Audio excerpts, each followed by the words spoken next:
Hello traders, welcome to my weekly crypto market recap. My name is Patrick Maldonado. I'm a junior cryptocurrency trader and market analyst at Alpha Chain Capital and creator of TCE Trading. How are you guys? It's such a pleasure every week to be here with you. We discuss very interesting topics. We get a look at the recent news or at the least last week's news just to know the fundamental environment. What's the market sentiment for this week? I hope you guys have been good at doing so far. So just as usual, if you're new, because I know that last time there were a lot of new traders here with us, which is awesome. Networking, I think it has been one of the greatest things being here in Alpha Chain. Just the fact of being able to speak with other traders, look at their experience, and learn from them. That's just great. So I'm very happy for you guys. So usually the way I structure these webinars is I go into three phases. First, I review the news of last week just to know the market sentiment, what can we expect, which I think last week, fairly good news, very positive. I think we can see that related to the price action. And then I go through some market analysis. That's pretty standard. I go through different assets, different macro analysis, at least for Bitcoin. And then usually in the end, I do cover a topic of interest. If you guys want me to talk about something specific, you can write it down in the chat. You can send me a Slack message.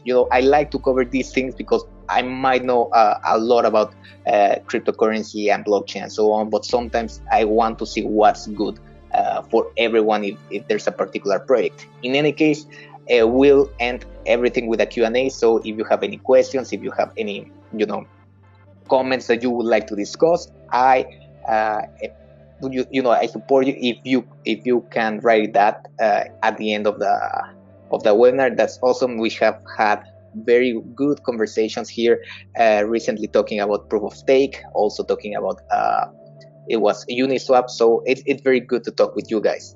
So let's start with the market news. So I'm gonna switch right here so that we can see the market and also the different news, because it was fairly positive, I must say, for the most part. I mean, there's a really good headlines that you want to see if you, of course, into crypto, and also if you are investing in here, because I know that a lot of you guys might be from doing Forex, but are interested in cryptocurrencies, at least for the long term. Maybe you don't want to deal with the volatility. So that this is also good for you just to be in the know. So the first one, the headline reads, crypto banks are going to swallow fiat banks in 3 years or even less. So fiat banks, if you don't know, fiat is just basic currencies, dollar, euro, etc., etc.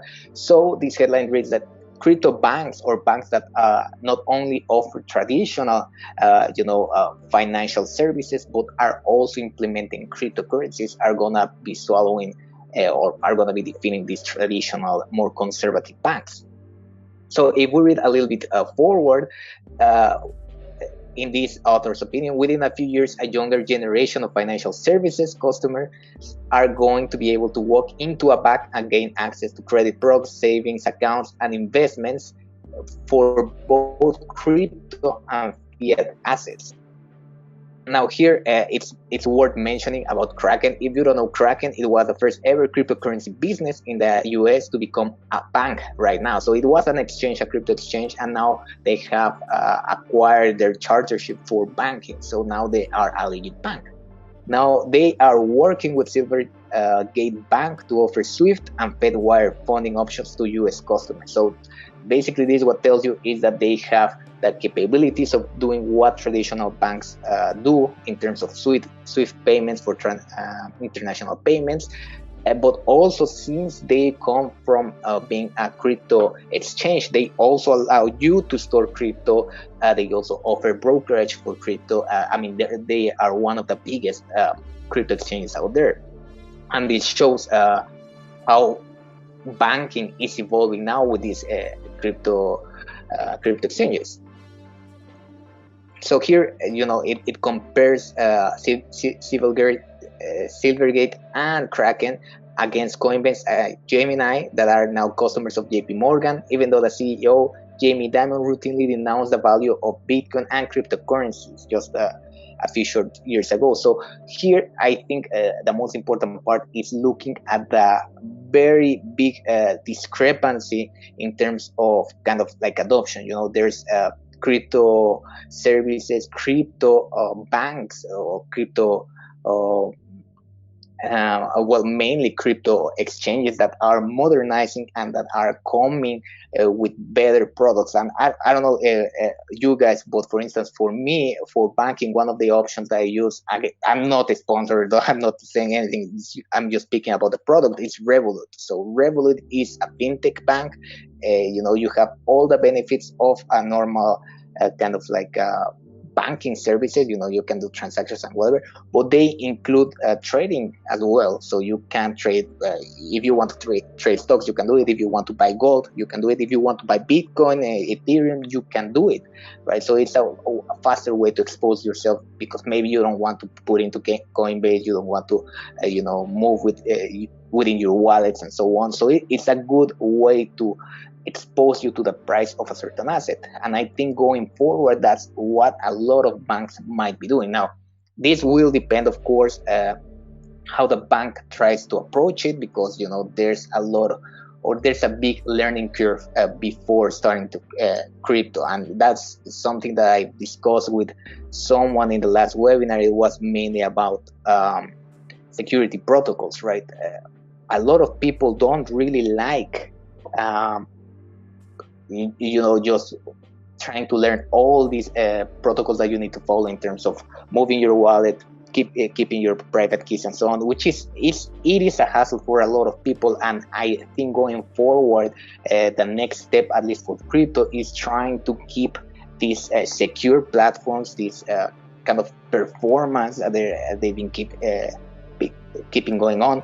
But most importantly, it's gonna be focused on facilitating a better user interface for people, right? For just commoners who are into crypto and they just don't want to learn all that and know what blockchain is, but they want to be exposed to the price. They think it might be a hedge to the overall economy, so they want to be in. It's going to be very important that these banks and that these cryptocurrency exchanges start improving, their user interface, so that you don't really need anything more than an app. You don't need anything more than your Coinbase app or your Binance app or whichever app it is. And we have been seeing that they have been, with past news, improving in terms of security. Now they have insurance funds in order to help. Now they have partnerships in order to stop other or potential hackers from getting crypto, or from hacking crypto from exchanges, because they have to exit through other exchanges. And now with these partnerships, that's becoming a little bit more secure. It's becoming a little bit more centralized, but definitely more secure. And we have seen as well, I think I'm gonna be covering it today as well, in terms of Uniswap, for instance. Decentralized exchanges, these are things that are booming even currently with a price action, and we're gonna head after into that. Now, the second news headline is 75 crypto exchanges have closed so far in 2020, and this might sound like a lot.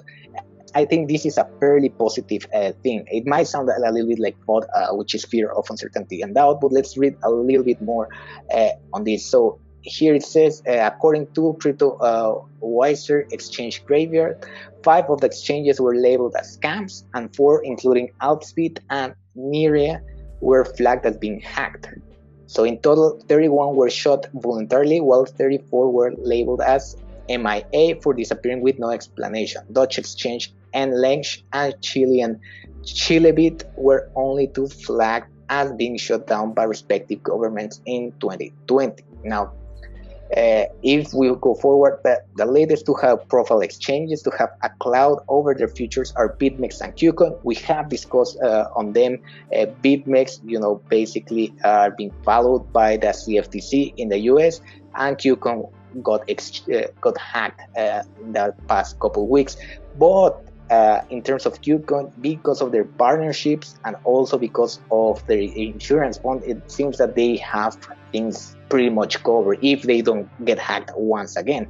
And that is so following the filing of criminal charges against Bitmex executive last week for bank regulation violations, crypto security firm Chainalysis has labeled the exchange as high risk. Now, I can keep going on with this, but the point is that, and what I think is very positive from this news, is that exchanges that are not really committed to stay for the long run, that are not really committed to, get better in terms of, their services being more competitive, are closing down, and that's a good thing, because I think in crypto, since it's so it's easy in quotes, just to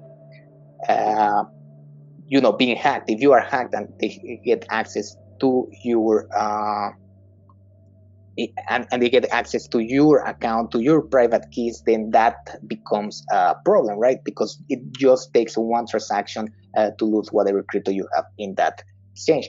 So in this case, it becomes something positive, because you know that these maybe not unregulated exchanges, and that are very small and don't have high security and don't have that amount of resources in order to invest in in protection for their accounts, or good management, are closing down. So it reduces the number of bad exchanges, and of course the real big exchanges, the ones that are gonna be here for the long run, like Binance and Coinbase, Kraken, maybe Bitmex, and so on. They are the ones who are gonna be shining. Now, of course, this can be seen as something bad, because everything is gonna get a little bit more centralized on those exchanges. But the good thing is that we have, for instance, projects like Uniswap, and I'm actually gonna change into here just to read more about Uniswap, because DeFi craze propels Uniswap monthly volume to 15.3 billion, surpassing Coinbase. And this is huge. If you are into the cryptocurrency, industry, in the environment, if you are aware of the news, this is huge, because I even talked about this last week about Uniswap, how good it was. I think it was last week, in terms of, it's a project that's aiming to be mainly positive for traders. They don't charge commissions. You can do it in a decentralized way, so you can only connect your wallet, so you don't really need to go through KYC. You don't need to do anything, because it's kind of almost making a peer-to-peer aspect, but it's more sophisticated than that. I explained a little bit more during the last webinar how it really works, but this is good, and this is the reason again why so many exchanges have closed down, because you have a decentralized exchange that works very good. It works very well with with your wallets. I think you can even connect your Coinbase wallet if you want. You can connect various wallets, and that's very good, because if you don't have to pay any type of fees, as long as there's enough liquidity, you can exchange whatever you want. So it becomes way more competitive, because again, this is the purpose of cryptocurrency. This is the purpose of blockchain. It's trying to use smart contracts in order to get rid of the middleman, right? In order to get rid of those fees that go when you want to do a transaction with someone else, or there's a contract in between and you need a lawyer, or you are doing transactions in terms of a loan, and there's someone in the middle that's taking a cut on it. But in this case, there's no such thing. And this is why a lot of cryptocurrency exchanges are closing down, because they cannot compete against this. How can you compete against this? And if you are really into cryptocurrency, it's gonna be very, very common for you to know about these projects and even try them. I've gone through the page of Uniswap. It's very clearly how to use. It's very good, and it seems very user friendly. Of course, if you know how to use wallets, if you know how to use cryptocurrencies, it's fairly easy to get access to that and use it. So here I just want to read the different volumes of the different exchanges. So data from Dune Analytics shows that in the month of September, Uniswap decentralized exchange processed 15.3 billion in volume. In the same period, reports indicate that Coinbase processed 13.6 billion, and this is huge. And again, I think they mainly compare it with Coinbase, and the real reason for this is because I mean, if you trade with Coinbase, I have an account with them. The fees are another thing. You can really pay a lot in terms of percentages by using Coinbase. And if you want to get into cryptocurrencies, Coinbase is a safe bet. It's very regulated. You're not gonna have any problems, but know that you are gonna give a percentage back of whatever you try to purchase. And if you want to be trading in there, which I would never recommend, you're gonna have that extra, let's say, fee on top, even if you want to to do day trading or swing trading, whichever you want. So just keep that in mind. This is again why a solution like Uniswap is huge. In terms for the entire industry. It's very disruptive because you can't stop a decentralized exchange. That's how the network works in terms of blockchain and smart contracts and so on. So this is a very interesting project. It is definitely disrupting the industry, and again, the good thing is that this serves as a competitor for them. So they will definitely try to minimize fees or trying to do something about it. That's my guess. If not, they're gonna just lose volume. They're just gonna lose money, and to be honest, with good reason, right? This is why cryptocurrencies were created. This is why blockchain was created, just to remove that middleman, and they are just basically being that middleman now. So if you already got into crypto and you want to exchange different coins, you might as well use a decentralized exchange like Uniswap in order to avoid those fees. That's plain simple. Now, next news, Bitcoin Pioneer predicts 1 trillion Bitcoin market cap by 2022 or sooner. Now, 1 trillion is huge. I think if we go to CoinMarketCap, we can see the market cap throughout time, which is very useful. And if I'm not correct, the biggest or the highest it's ever been when it was almost 20K, it was around 800 billion. Let me just double check that with you of this loads. So if we go to all time here around, it was pretty much 800 billion dollars. So that would propel, if this were to get into 1 trillion, which is potentially up around here, that would propel Bitcoin way past 20K. During this phase, Bitcoin dominance was around 50 or 30. It was when it was dropping, the Bitcoin dominance. So if Bitcoin stayed at these levels, which is around a 60% dominance, or 50% dominance, that would propel Bitcoin's price by a lot. Now, this is not really a kind of FOMO, or I'm trying just to hype Bitcoin. I'm just trying to see, based on this headline, what kind of sort of price action you could see. Well, now, what he says is, I think he's Adam Black, the guy believes that Bitcoin could boost its market cap by 400% in under 2 years. So hitting a trillion market cap by 2025 is conservative, according to him. Well, Adam Back is CEO of Blockstream, and basically that's his views. He doesn't respond more about it, but he's backed by other analysts. Yassine, I'm gonna be butchering that name a little bit, in Mahadra, crypto asset analyst at investment advisor ARK, who again forecasts Bitcoin market cap of 1 trillion to 5 trillion by 2030. ARK is well known for its enthusiastic price forecast for Tesla stock, and we have seen what Tesla has done over the past couple of weeks and over the past months. It's been very crazy, and actually that's something that I will be talking about. I don't know if you guys have read the Inside Traders magazine, which I would recommend. There's a lot of good reports with Desmond and with other people that are writing in them. But one of the articles I wrote, which is recently, it was about if cryptocurrencies are kind of investment bubbles. So I was heading more into analyzing the different price action behavior from cryptos, well, mainly for Bitcoin, then for altcoins, and then now for DeFi. And the next article that I will be writing about is gonna try to grab those principles and say, has this changed the global economy, right?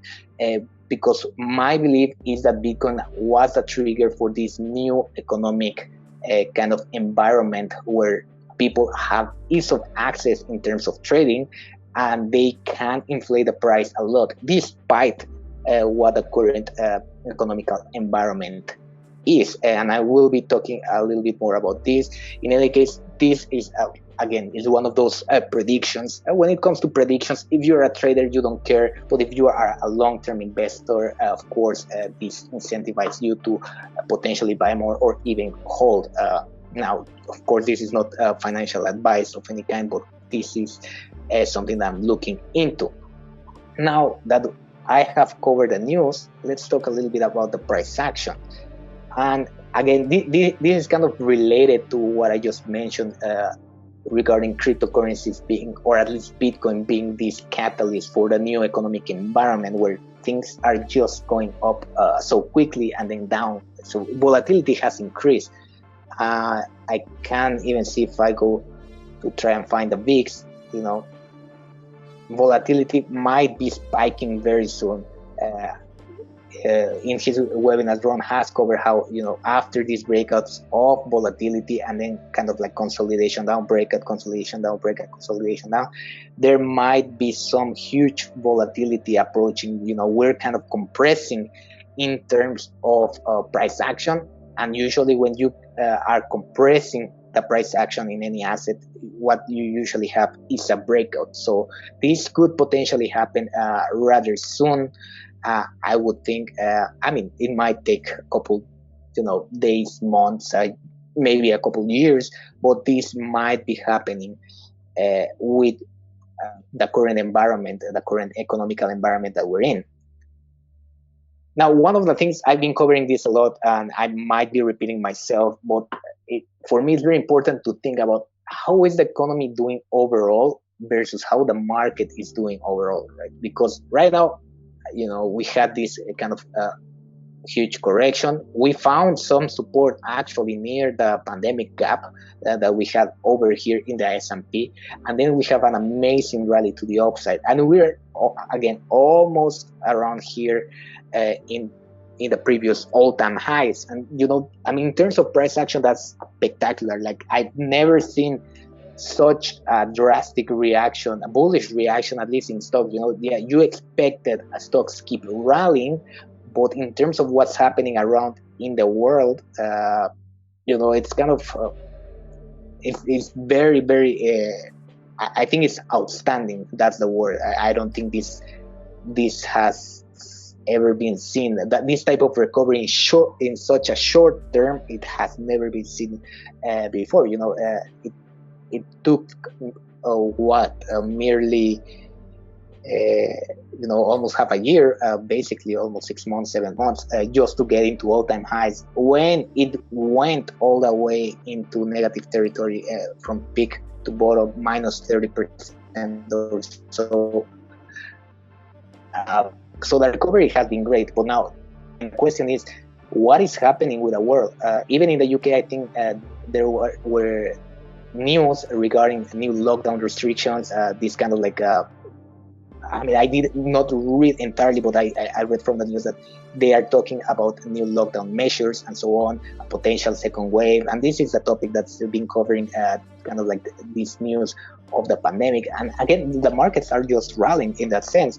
I know, even from a personal perspective, I like to go into industry. I did study aerospace, so I like to be in touch with with aviation and so on. And that's not looking bright either. In terms of jobs, more technical or high degree jobs, it seems that people are still not finding a solution for the problems, and are still kind of hanging in there in terms of uncertainty. But still, the markets are rallying, and for me, this is more than bullish, this is worrying, because yes, the price might be going up, but the volatility has increased so much that even this slight correction, it was almost 10%, well, 10% correction in a matter of days, and then it went back up. So you can see that the economy, or the traders, people who are investing, are rather emotional, and you can feel it in the charts. And this is something that I try to do whenever I see a graph. I try to perceive it in a more how would you say, in a more financial psychological behavior kind of approach, in terms of seeing what people are feeling, right? And here people are over exuberant despite the circumstances, and that can be dangerous. Trading cryptocurrencies for so many years, I've seen in the charts when people really get exuberant, that's where a lot of the corrections happen. And this is why I'm heading at if potentially this price action, if Bitcoin, if cryptocurrencies, if this new market environment with increased volatility and basic pretty much exponential runs to the upside and then drastic corrections, it's going to be the new kind of let's call it meta, or the new goal in terms of trading. That's a very good question that of course cannot be answered at this time, but it's going to be very interesting to see. Now if we go to the DXY here, last week I told you guys that I was expecting a potential bounce from here. So it actually broke to the downside, tried to get back in, and then broke back down. And this is where we had this breakout in Bitcoin. And here we had a very good symmetrical triangle. It broke to the upside, and markets continue rallying. Even though, in my analysis, I thought that it was more there were more probabilities to go to the downside. Despite all of this, the markets were very erratic. And also one of the reasons is that even now you're seeing that there's a potential bounce. You have a very good candlestick formation here on the daily chart. So this might continue rally. And the thing here is that, what I believe, or the reason I believe that markets are very erratic, is because the different types of news. So usually, and I explained this before elections, the dollar tends to go up, the strength tends to go up. Why? Because there's uncertainty about the markets, who's going to get elected. Let's talk about taxes, let's talk about this, there's a lot of uncertainty. So people tend to be more cautious with their investments, and they tend to hold more into the dollar or into fiat currencies. And this is why, before it has gone up before elections. Now it's doing kind of the opposite. And it's pretty interesting because, yes, there's a negative outlook. Even in past weeks, the President Donald Trump just having COVID represented a lot of uncertainty. Of course, he's going to get the best medical care there is, and I don't think that's going to be a real problem in terms of the elections. But,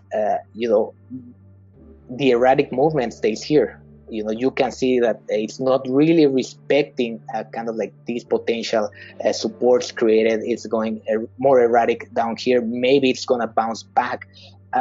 If it does, it's going to be interesting, because this is definitely going to be affecting Bitcoin.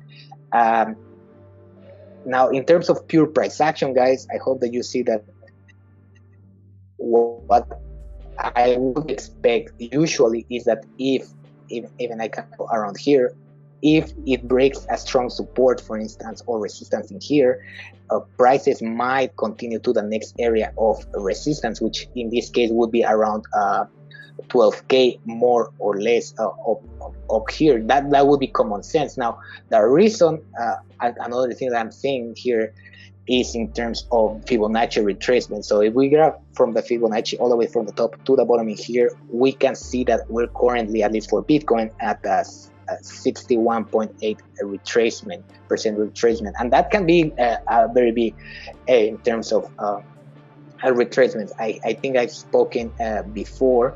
Maybe I'll do it once again here if I can go really into the past. There's been plenty of scenarios where Bitcoin, I think it was around here, The point is where the Fibonacci retracement has served as a very, very good indicator of what has happening with the markets. So here we have in 2017, the end of 2017. I hope that you realize this. And this is again just for you to see what could happen when analyzing with a Fibonacci retracement. Basically, we had a blow off top here at the 61.8, and there has been a lot of instances, at least in Bitcoin, when the Fibonacci retracements have been on point. Now, in terms, this is practically the topic that I'm going to be covering today. So I'm going to be talking about that a little bit later after I finish the analysis. But the point here is that we have a potential strong area here, and now with the erratic movement, this is where it becomes very interesting, because you have certainly positive news that traditionally would seem that it would favor the dollar. For instance, uncertainty usually favors any type of currencies because people are less are more risk averse, so they try to get out of risk on assets and go into the dollar, because again, in terms of recessions or in terms of uncertainty, if you want to buy food, if you want to buy shelter, what are you going to be using? You're going to be using fiat, right? There's no other way. You can't use maybe in the future you will be able, for instance, to use, I don't know, Bitcoin in order to pay your services, your house services. But so far it's not that easy to pay with Bitcoin, right? You can't go and say, hey, I'm going to pay with gold. You cannot go and say, hey, I'm going to go and pay in stock for these essential services that I require. And that's the reason why usually when uncertainty happens, the dollar or the strength of fiat currencies tend to go up in terms, at least in compared with the fiat currency, with the stock market and so on. Now, this is to me, it is very strange how the market is reacting, because it's more erratic than usual. It's not really respecting, support, resistances. So it's a very interesting market environment, to say the least. Now, again, in terms of Bitcoin, I hope that you see in terms of the analysis is, we're almost reaching that oversold scenario here in the stochastic RSI as well. I wouldn't usually, trade if the stochastic is overbought and oversold, and this is also something I'm going to be covering in the topic, because something being overbought does not essentially mean that it's just going to stay back there. But in terms of the price action, Bitcoin, again, it's worth pointing out that usually when you have rallies, the RSI at the very least likes to be pinpointing or pinpoint around the levels overbought, oversold, oversold. And in terms of the daily time frame, we have not seen the price being oversold. Now, I feel that it would be it would be very understandable if the price continues rallying up to the next resistance over here.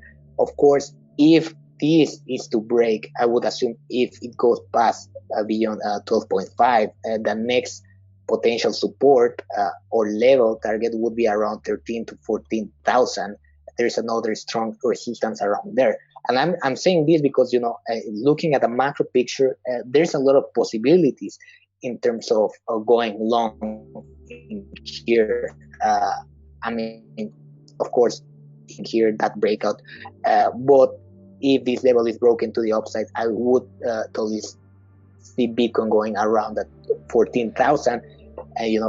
But again, Bitcoin has still been very correlated, and this is something that I've been talking about a lot as well, in terms of the correlation with the stock market. And I hope that you can really see it. Even if I zoom out a little bit, and I'm going to get rid of the Fibonacci around here, the macro look, I hope that you really see, how similar these two graphs have been. And I'm going to get rid of the indicator so that you can really appreciate the price action. But they both have, of course, during the pandemic, they both crashed. They started going up. They had consolidation around here. This consolidation in Bitcoin, I would point it out more into this kind of placing here, of course. you need to take into consideration that the stock market moves less aggressively. So what these kind of like choppy movements around here, it represented basically all this. Then again, they continue rally. They found a top around here. I would say almost at the same time, which is the all-time highs, at least for the stock market. And they both corrected. I mean, you can see that. You can see both corrections around here. And they both broke out from this kind of level here in the stock market. We were kind of consolidated in here. And here, of course, we had this symmetrical triangle, and they both broke to the upside. Now, this is, again, if I'm more worried about Bitcoin, it's mainly because it's been so correlated with the stock market.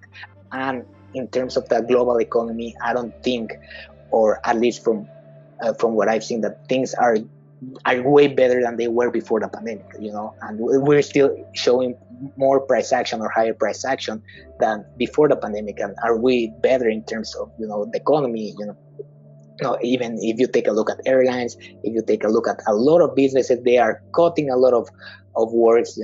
Everything is shifting. Now we're going more digital with more like remote kind of work environments, which is, you can think that's a good thing. It's very interesting. But I don't mind the correlation in here, because if it's still correlated and we have kind of like a reversal in here, potentially a double top around here, it would be very interesting to see how Bitcoin behaves in here. But if it follows here, there's a lot of uncertainty in the markets that these potentially could turn down. Now, that's potentially, you still need to wait for confirmation here, touch here, maybe do a candlestick formation to the downside, and so forth and so on. But this is definitely something that I am looking out, and I'm kind of worried, right? Because you usually want to have the stock market following the economic sentiment, and it's kind of doing the opposite. Now, this price action is more related to how inflation is being seen, how this economic aid, how this money printing is being made, rather than the price action itself. That's at least my guess, because again, if you inflate prices, if you inject more money into the economy, more people are going to be able to spend, so more people are going to buy products, or that companies naturally can increase their prices anyways if inflation increases, so they can increase their prices, so their valuation is going to be increasing anyway. So you might be better off injecting it in the stock market and just holding that fiat currency, because it's going to be devaluating because of the inflation, right? So I think this is kind of the fuel behind the markets right now, which is concerning, because it's concerning, and it's also kind of good. It would be very good for Bitcoin, if there's a decouple and a key point where this starts reversing and Bitcoin continues going back up.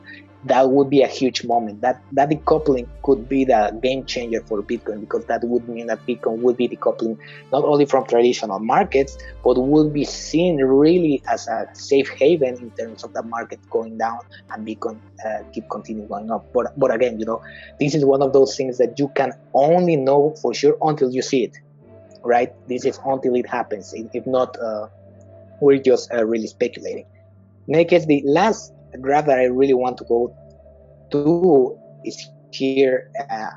Again, I put the Bitcoin futures, the future gaps, the CME future gaps. Again, I might sound like I'm repeating myself over and over, but this is something that truly has a potential. In the past, most of the times, even if we take a look very quickly around here, every time there's gaps, for instance here gaps, they tend to get filled. Here there was a small one, these gaps, they tend all to get filled over time. So I hope that you can see that it's a very, very, I would say even by now, it's kind of a mainstream type of approach where even the media covers it a lot. And what we saw is that during the weekend, we had a lot of, a very exuberant move. and we created another gap around there. So it wouldn't surprise me if the price at the very least retraces back to these levels, which I mean would be normal, just retesting this kind of broken support. But again, the point here is in terms of trading, I'm a little bit wary of what could happen because the market is very erratic. In terms of investments, long-term investing in Bitcoin, in different altcoins, I'm kind of fine with it because I know that there's going to be some turbulence. But as an investment approach, if you're looking into the next 3-5 years, you don't really mind. What you really mind is trying to take a look at the long run. But in terms of trading, I do mind it because it's been very erratic, and there's potential to be surprised in there.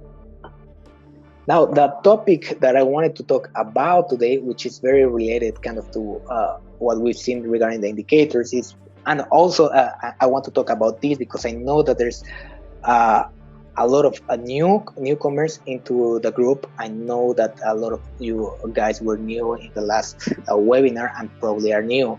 It's talking about a little bit indicators. So I've already covered the indicators that I use, but the question here and what I want to cover is, are indicators useful? Trading with indicators versus trading with no indicators, because there's a lot of controversy out there. There's a lot of people saying, you don't need indicators. The reason, because the indicators grab the price action, they just put it through some formula and they spit out something that basically is what what the price action is doing. And in terms of this, it is kind of true. Sometimes you can have different types of indicators. You can have leading indicators, you can have lagging indicators. For instance, the moving averages, usually they're lagging indicators. Why? Because they're using the past price action in order to define what the average is, right? So in terms of the crosses, you're not, for instance, even if we took a look here at this cross, just as an example, that cross doesn't come from the price action right now. It comes from the price action 20 or 50 candles before. So those are lagging indicators. For instance, the MACD is also a lagging indicator because it uses moving averages. You might have heard of the MACD. I can potentially just go into here. Now, here is the MACD. You have a lot of crosses and so on, but the MACD basically uses two moving averages in order to find these two lines. So again, it's a lagging indicator. So in terms of the indicators, it's important, first of all, to see which one you're using, right?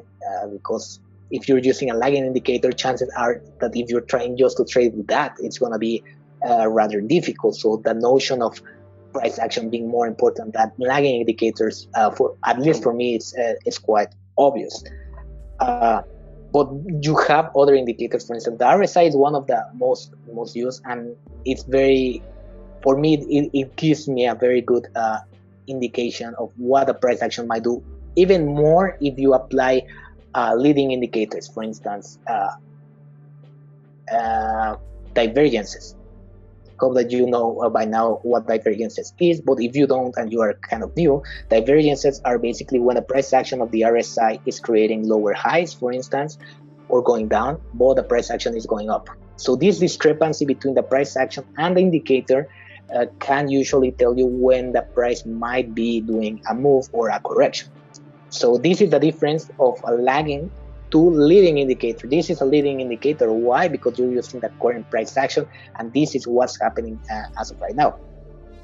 You are not relying on for the past 14, 20, 50 candles in order to get a signal. You're relying on the price action right now, what's happening right now. So in terms, again, of leading and lagging indicator, if you're including leading indicator, then I would say, well, if you combine leading indicators versus price action, there's potential for leading indicators to be to respond very well in terms of your trading. So I wanted to point that out because I know that even some traders that are very successful here in Alpha Chain, I've talked with them. I know that they use pretty much price action. Some of them, they don't use indicators at all. They use pure price action, and they use Fibonacci, for instance, which is very interesting. Now, I hope that you see, even if I go in here, if we take a look pure price action, and I'm gonna get rid of the indicator so that you can really appreciate only the price action. If we go into the past in here, these are all supports and resistances that I have highlighted from the price. Some of them are more important than others, but I think you will be noticing that once you establish, for instance, here a support, you revisit it, and once you break it, you can expect the price to kind of like consolidate in that area and potentially grab it as a resistance. Now, Bitcoin's price action is very erratic because of the volatility, of course. It's not as erratic as some of the altcoins out there. So if you're trading altcoins, that's another whole story. But I think you can appreciate, for instance, in here as well, it creates a support, goes up. Again, here we have a fake out, which with Bitcoin is quite normal. Again, here it retests and goes back up. And the way it again, from here, the price action is from here, but it bounced from here down, breaks, retest, breaks, kind of retest in here, but it was a fake out. So you can see very well why pure price action is very important. Support, resistances, trend lines, and so on can be very useful in trading. So at least in my opinion, the way that I see it is I try to grab indicators, kind of like a confirmation of what the price action is doing. So if the price action is hitting a support or resistance, and then I have oversold or overbought levels, there's more reasoning or more confluence is the word that I'm looking for to take a trade to the downside. So I just wanted you to keep this in mind, because there's a lot of misconceptions about trading, and one of the misconceptions is that you have to trade in a particular way. If you read a lot of books in terms of, if you read Market Wizards, if you have read different books, you will notice that people who are successful at trading, they have very, very different approaches into the markets. Some of them use indicators, some of them they don't use indicators, some of them they don't even use technical analysis at all. So the approach varies depending on what you want. As long as you find something that you like and you think it works for you, that's the main thing, right? Now here, in terms of indicators, just please be aware that there's lagging, there's leading indicators, there's indicators that are going to give you more information. For instance, if you have VWAP, which is a very, very useful intraday indicator, that uses the average of the volume and the price action. So that's, again, a potential leading indicator in there, just because it uses the volume, again, what's happening with the volume currently. Pivot points, I'm not sure how I would, I probably would say it's kind of lagging, but it's more of a predictive indicator, right? Because it uses the price action in order to potentially lead a different future supports or resistances. So this is more a predictive rather than lagging, because it uses the past price action, but it predicts what the price might be doing. So just be aware of that, of the different types of indicators in your trading.